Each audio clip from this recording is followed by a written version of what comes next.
Yesterday when Senator Kennedy asked you, you've seen most of the files, who, if anyone, did Epstein traffic these women to besides himself? You've seen most of the files.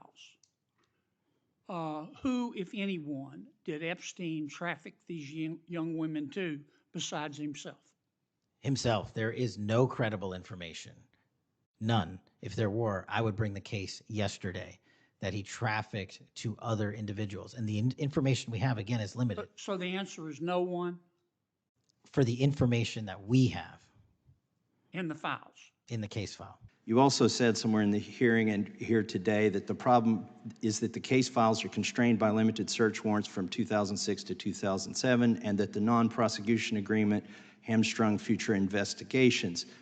Those constraints only apply to Southern District of Florida. They do not apply to Southern District of New York, the location of the 2019 sex trafficking indictment, which produced many things, including a series of FD 302 documents.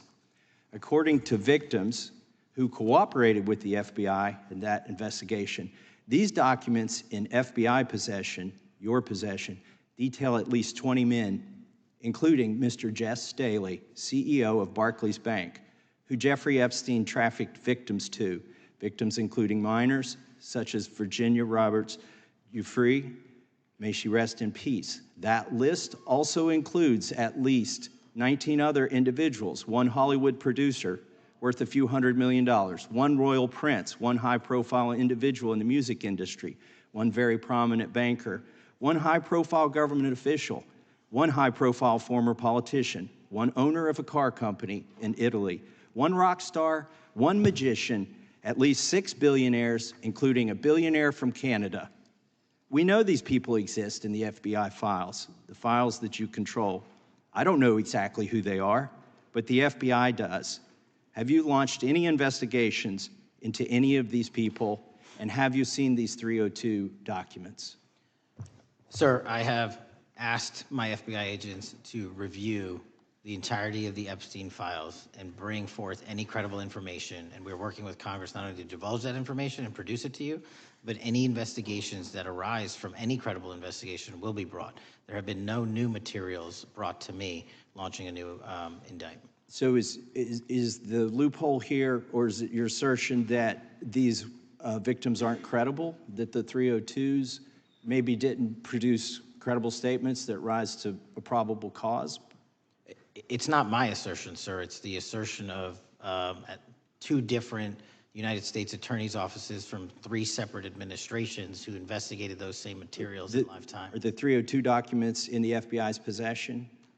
They reviewed all that, yes, sir. And so have you reviewed those 302 documents where the victims name the people who victimized them? If I personally know, but the FBI has. So how can you sit here and in front of the Senate and say there are no names? I said I named one today. I said we are not in the practice at the Department of Justice FBI of releasing victims' names. That is not what we do. We are also not in the habit of releasing incredible information. That's not what we do. But multiple authorities have looked at the entirety of what we have. Okay, I got to move on here. Were you present when the AG had the White House event when she released the binders to the social media influencers? I was, yes. So if you're willing to meet with social media influencers who stood to benefit from the sensational and sad stories of these victims, will you meet with the victims as well? The FBI will meet with anyone who has new information. Will you personally meet with them? The FBI and the professionals who are handling the cases will. Were you instructed that it was important to release the documents to the Oversight Committee on the day of my introduction of the discharge petition to release these files? I don't know what day that was, so no. Well, they were released that day, and there were victims' names who weren't redacted because they were in such a rush, and the victims are not happy about that. Have you investigated any of the CIA connections? Have you seen the CIA file on Jeffrey Epstein? And if you wanted to see it, would they show it to you?